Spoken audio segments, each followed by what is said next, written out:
2 மந்த்ஸ்க்கு அப்புறம் திரும்ப பேக்கிங் ஜர்னி ஸ்டார்ட் பண்ணிட்டோம். ப்ரீவியஸ் வீடியோவில் சொல்லியிருந்த மாதிரி ஆக்சிடென்ட்க்கு அப்புறம் நான் ஆர்டர் எடுக்கிறதில்ல. பட் இப்போ வந்து நான் ஆர்டர் எடுக்க ஸ்டார்ட் பண்ணிட்டேன். ஸோ ஃபுல் ரூமையுமே க்ளீன் பண்ணி ஒரு பாத்திரம் கூட விடாமல் எல்லாத்தையுமே கழுவிட்டு திரும்ப க்ளீன் பண்ணுறதுக்கே ஒரு 1 வீக் நியர்லி ஆயிடுச்சு.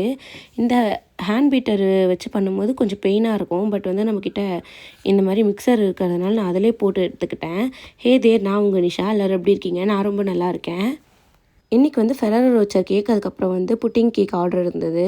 ஸோ வந்து ஃபெரரோ ரோச்சர் கேக்குக்கு வந்து ட்ரஃபிள் வச்சு தான் நான் மேக் பண்ணுவேன். ஸோ ட்ரஃபிளில் வந்து ஒரு விஷயம் பண்ணுவேன். இந்த ட்ரஃபிள் மேக் பண்ணுறதுக்கு நம்ம வந்து கேஸோ இல்லை வந்து எலக்ட்ரிசிட்டியோ வேஸ்ட் பண்ணாமல் அவன் மேலேயே வந்து சாக்லேட், அதுக்கப்புறம் வந்து விப்பிங் க்ரீம் போட்டு மேலே வச்சிட்டோன்னா அந்த சாக்லேட்டும் விப்பிங் க்ரீமும் மெல்ட் ஆகி கிடச்சிடும். அப்புறம் நம்ம அதை விஸ்க வச்சு பீட் பண்ணதுக்கப்புறம் பட்டர் போட்டுக்கலாம்.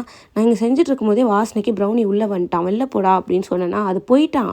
போனதுக்கப்புறம் வெளில போய் படுத்துட்டு அழுதுகிட்டே என்னை பார்த்துட்டு இருந்தான். நான் வெளில உட்காந்து வாட்டர் மெலன்லாம் சாப்பிட்டேன். வாட்டர் மெலன் தான் கேட்குறான்னு நினச்சி தூக்கி போட்டேன். ஆனால் அவன் சாப்பிடல.